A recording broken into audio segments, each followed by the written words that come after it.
based on my study. My study clearly stated that, my study ni kalau tuan-tuan perempuan buka di dalam folder yang saya share kepada tuan-tuan perempuan, tuan-tuan perempuan akan menyaksikan, ianya jelas kelihatan di sini bahawa we want to compare the level of knowledge between different demographic factors. That means we have numbers of demographic factors such as gender, betul tak? Kita ada gender, kita nak buat perbandingan antara gender. Siapakah yang lebih bijak, sama ada perempuan ataupun lelaki? Itu sebagai contoh. Itu berapa kumpulan tu? Dua. Hanya 2 kumpulan sahaja yang diterima dalam perbincangan ini ya. Kepada yang LGBT dan lain-lain, ia tidak termasuk di dalam topik perbincangan kita. Ianya berada di negara lain lah. Baik. Tuan-tuan dan perempuan yang dirahmati dan dikasihi Allah SWT sekalian, oleh itu, kita kena tengok data kita normal ke tak normal. So, semalam kita dapat ujian normality. So, what do you think? Our data is normal or not? Ya Allah, pandainya. Betul lah. Therefore, we need to use one specific test named as follows. Ya.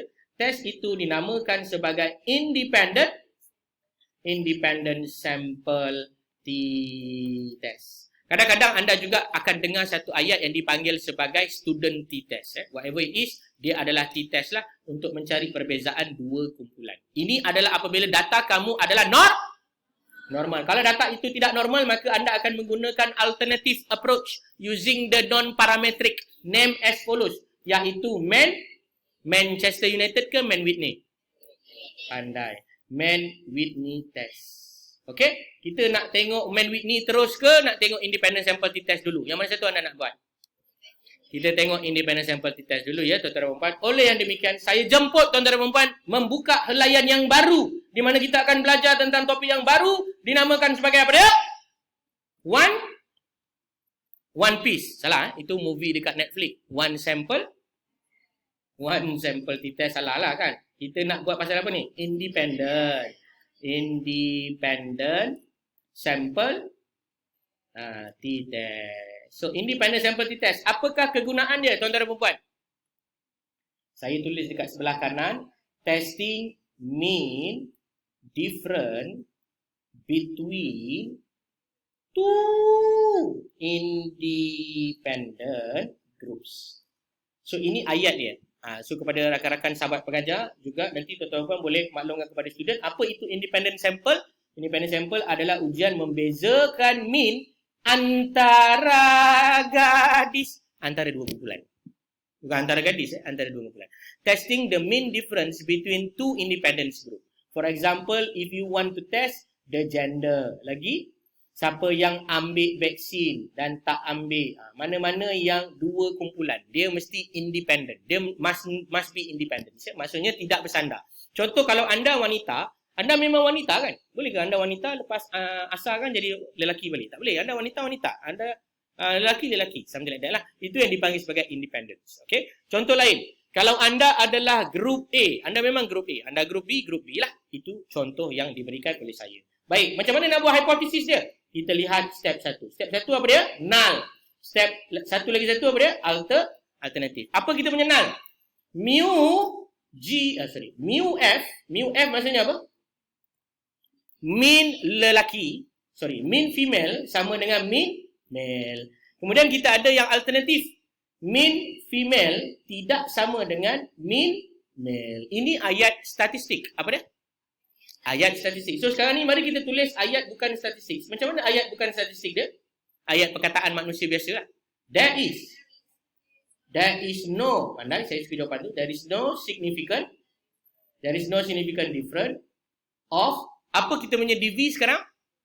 Stat score. Stat score between apa? Pandai ya, between gender. Itu adalah null kita. There is no significant difference of the stat score between gender. Maknanya tidak ada perbezaan statistik, markah statistik ni antara 2 kumpulan lelaki dan perempuan. Jelas? Jelas ya. Okey. Apakah kita punya alternatif? Apa kita punya alternatif? There is, pandai. Itu je.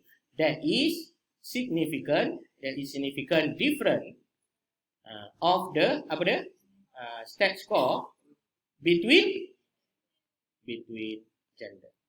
Jadi kalau tuan-tuan dan puan-puan perasan ya, cara nak membuat benda-benda ni, dia sebenarnya ada struktur yang sangat jelas dan mudah difahami.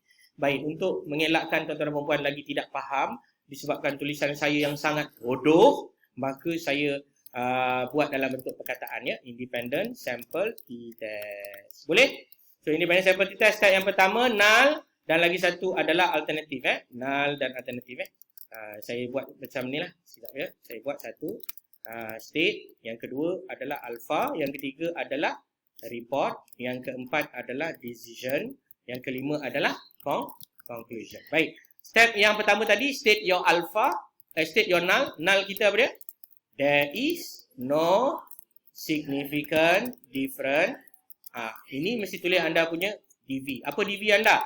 Stat score between apa yang anda nak buat lah IV, iaitu saya tulis kat sini gender. Jadi tuan-tuan dan perempuan bila nampak IV dengan DV ni jangan tulis dalam tulisan tuan-tuan dan perempuan lah ya. Ini hanya nak mengajar tuan-tuan dan perempuan sekalian untuk nampak lebih pragmatik lah apa yang sedang kita usahakan. Baik, tuan-tuan dan perempuan sekalian, kita ada lagi satu yang dipanggil sebagai alternatif. So apakah alternatif hipotesis tuan-tuan dan perempuan? There is significant difference of stat score between gender. Senang ke susah? Senang insya-Allah lah nampak macam makin lama makin senang. Mudah-mudahan Allah Taala kekalkan hidayat ini supaya tidak banyak kismis doa yang akan dimakan. Okey, kemudian alfa kita berapa ya tuan-tuan dan puan? 0.05 betul. Kemudian kita kena run and report. Apa yang kita nak kena run dan report, kita akan runkan dan kita perlu reportkan stat value. So stat value tuan-tuan dan puan adalah T value ya. T value dia berapa nanti anda laporkan dan juga P value. Untuk makluman kepada yang mendengar video ni, mungkin anda student advance, ada lagi satu keperluan yang diperlukan dipanggil sebagai CI ataupun dipanggil sebagai confident interval. Confident interval ni biasanya adalah untuk student master. Masa saya belajar degree pun saya dah kena report lah. So depends kepada program dan bidang lah ya. Cuma saya akan padam lah sebab ini tak kena-mena dengan ILKKM. Faham ya? Saya padam tu bukan sebab tak penting. Bukan sebab tak penting untuk you all. Tapi dalam bidang penyelidikan, CI ni juga adalah penting untuk menentukan sama ada ianya mempunyai statistical different ataupun tidak. Tapi untuk level kamu, kalau level pengajar kamu, biasanya CI ni kena lakukan lah. Okey, decision kita akan ada dua ya, tuan-tuan dan puan-puan, seperti mana yang sedia maklum. Yang pertama apa dia? P kurang daripada alpha, yang ini kita akan buat decision untuk reject. Dan yang kedua adalah P more than alpha, yang ini kita akan buat decision untuk fail to reject.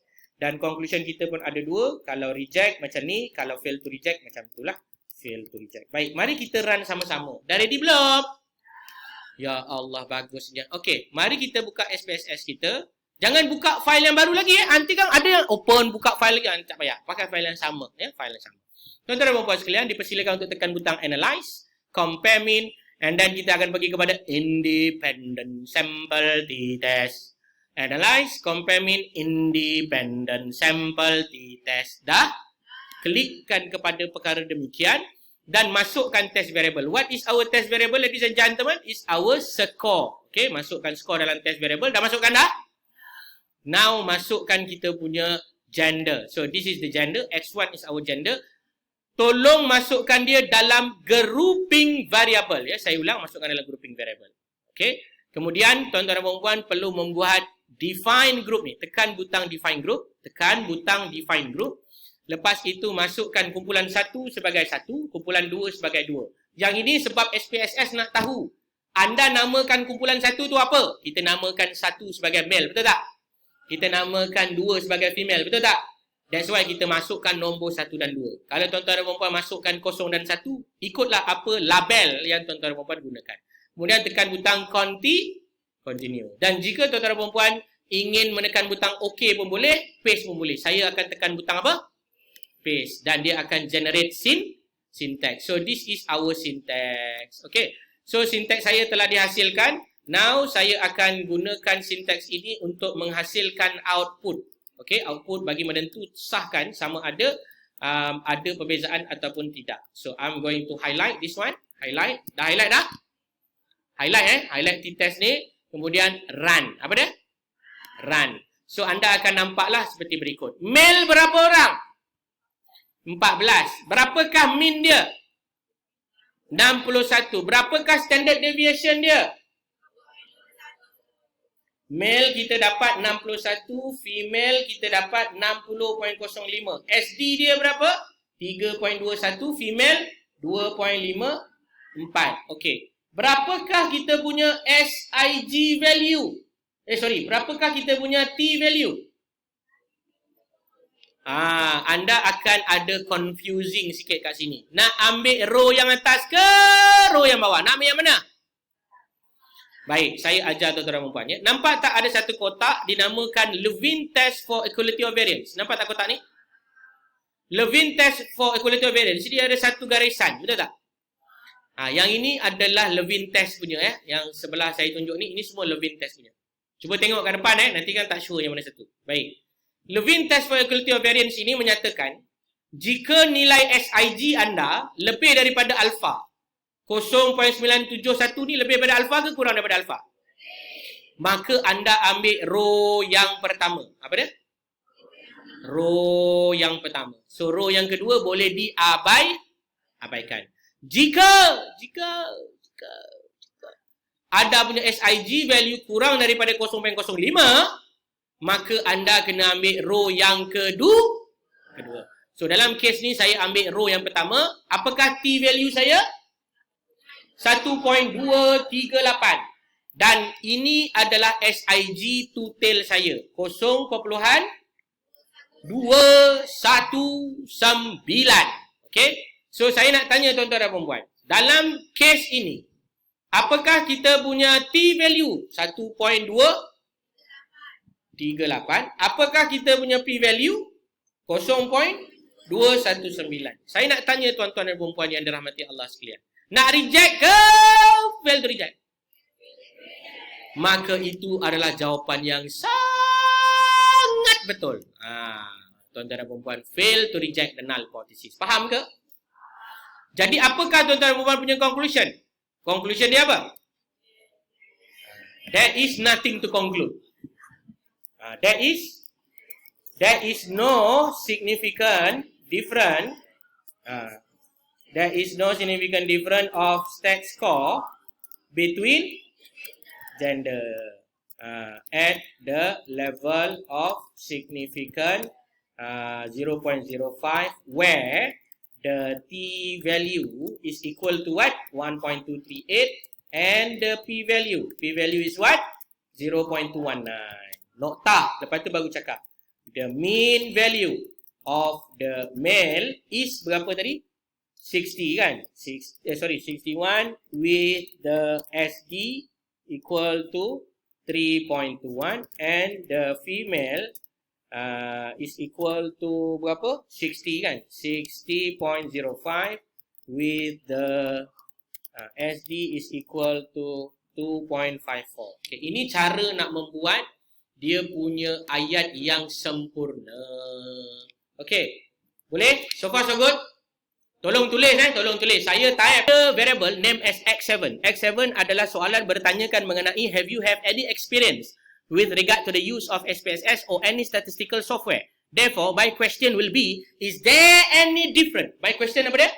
Is there any difference of those who are using the SPSS or any statistical analysis before in terms of their statistical knowledge? I want you to analyze it again. Okay, cuba anda buat hypothesis testing itu sekarang. Saya bagi anda masa 5 minit. Dipersilakan. Itulah ya, tuan-tuan dan puan-puan yang dirahmati Allah sekalian, kita akan ada satu exercise. Is there any statistical significance for the stat score for those who are having experience in stat X7? So, ya. Okay, tuan-tuan dan puan-puan sekalian. So, apakah saya punya null? There is no difference of stat score between the status of experience, ya. Experience lah. Maknanya yes or no. Okey, jelas ya? Ini cara dia lah. Kalau tuan-tuan dan puan-puan nak buat yang lebih cantik ayat dia, terpulanglah. Tapi saya hanya menunjukkan konsep saja. So apa kita punya alternatif? There is significant difference of stat score between ni kelebihan guna komputer lah. Saya boleh copy, paste. Okey, jelas ya? Baik, apakah alpha tuan-tuan dan puan-puan sekalian? 0.05 level of significance. What you need to report, ladies and gentlemen? The T value ataupun the T statistics and then the P value. Okay, what is our T value? Saya kena tengok dekat dalam analisa. Baik, saya tunjukkan cara analyze dia. Analyze, compare mean, independent sample t-test. Betul? Kemudian tuan-tuan dan puan jangan lupa tekan butang reset, masukkan anda punya score, kemudian tuan-tuan dan puan masukkan grouping variables. In this case, we are going to insert the having experience in SPSS or any statistical package, which is the X7. And remember, anda kena define group ni as 0 and 1. Not 1 and 2, salah. 0 and 1. And after that, you are going to click the paste button. That is how you want to generate the output. However, apa dia? However, apa yang saya buat adalah little bit different, where I'm just copy the independent sample t-test before, and I change the variable name as follows. Ini yang saya buat tadi lah, kalau tuan-tuan dan puan perasan. So, hanya dengan buat demikian, dapat jawapan yang sama. Ya. So, apakah mean untuk mereka yang kata no? 60.24. Apakah mean untuk mereka yang kata yes? 59.5. Nampak macam ada beza kan? Dan dalam orang yang tak belajar statistik hari ni, dia akan kata ada beza. Tapi kita yang belajar statistik, then we know whether there is a difference or not, we need to run the independent sample t-test. So based on the independent sample t-test here, we can see the Levin test for equality of variance indicate that the significant value is more than 0.05. That's why we need to focus on the first row. Anda tengok yang first row. So this is our t statistic value, which is 0.657, and this is our p value 0.513. So because of the p value is 0.513, which is more than or less than alpha. So our t statistics, dia bukan t value nanti kawan-kawan statistik marah. Dia t statistics, jangan tulis t value, t statistics. P value betul ya. T statistics is actually equal to 0.657 and then the p value will be 0.513, and we going to make a decision as follow. What is our decision, ladies and gentlemen?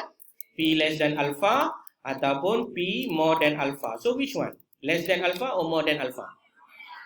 Pandai ya. Saya sukakan jawapan-jawapan yang betul seperti itu. Yang lain semua faham tak kenapa ambil P more than alpha? Sebab nilai kita is 0.513, which is more than our alpha is 0.005. Okay, that's very true. And then we have to kita akan ada reject dengan fail to reject. So which one that you choose just now? You choose fail to reject. So what is your conclusion, ladies and gentlemen? Conclusion, you akan adakan conclusion. There is, you boleh ambil lah ayat yang saya tulis ni. There is no significant difference. Of apa? There is no significant difference. Okay, kalau saya boleh baca bersama dengan tuan-tuan dan puan-puan. There is no significant difference of the stat score between experience of using SPSS or stat software at the level of significance 0.05, where the t value is actually equal to 0.657 and the p value is 0.513.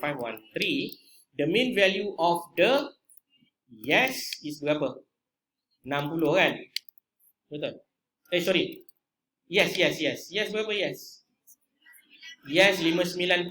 Oh, maknanya siapa yang kata yes ni lebih rendah daripada yang kata no. 59.5 with the SD of apa dia? 3.39. And then the another mean for the no experience will be pandai ya, 60.24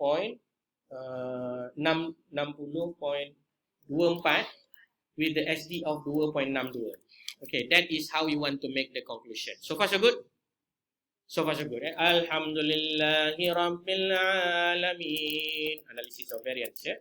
So now kita pergi kepada yang seterusnya sebelum kita pergi kepada next chapter of the day, iaitu untuk kita bincangkan tentang bagaimana nak buat yang non-para. Saya rasa saya teruskan je lah sampai kepada kumpulan yang seterusnya. Analysis of variance. So what is the use of ANOVA? Analysis of variance. ANOVA. So let us go into the Jamboard for a while just to recap whatever that we discussed already. Okay, so now we learn already about a few things. Now kita recap balik. Kita dah belajar one sample t-test. Dah belajar belum? Kita dah belajar independent sample t-test. Dah belajar belum? Now kita nak belajar yang seterusnya. Apabila data kita menunjukkan kumpulan lebih daripada dua kumpulan. Lebih daripada dua kumpulan lah. Lebih daripada dua kumpulan ni contohnya apa? Contoh daripada data kita ni apa? Race. Okay, itu adalah jawapan yang sangat baik. Race adalah salah satu daripada item ataupun variable yang mempunyai more than two groups, which is race. So therefore, if the data is normal, we are going to use one specific test named as follows. Nama dia adalah analysis of variance. Analysis of variance ini also known as ANOVA. Jelas? Ianya ada beberapa syarat. You have numbers of requirement that you need to follow. Otherwise, you cannot use the ANOVA. Ini syarat-syarat dia. Pertama, data mestilah normal. Kedua, anda mesti menepati piawaian homogeneity of variance. Apa dia? Homogeneity of variance. Okay, variance. Yang ini semua jangan risau sebab SPSS akan bagi. Kemudian anda punya group mestilah independence. So that's mean 3 groups must be independent from each other. That's mean kalau you Malay lah, kalau you Chinese lah, kalau you Indian lah, kalau you others lah.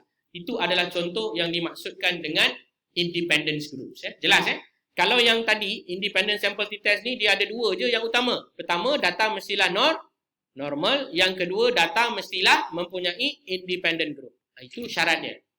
Kalau syarat one sample t-test apa dia? Data mestilah normal. Itu saja syarat. Ini semua syarat-syarat utama yang ditetapkan oleh ulama-ulama lah sebelum anda boleh menggunakan analisis berkenaan.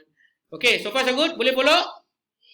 Okay, now kita akan pergi kepada the next one. Kalau data kita tak normal, katakan data kita semalam kita run, score stat ni tak normal. Apa nak buat? Kita akan gunakan alternatif yang dipanggil sebagai Kruskal-Wallis. Kruskal-Wallis. Kruskal-Wallis adalah alternatif kepada ANOVA. So, Kruskal-Wallis juga digunakan jika anda mendapati bahawa analysis of variance ini ada violation. Okay, Kruskal-Wallis ni ada violation. So, that's why kita gunakan Kruskal-Wallis juga.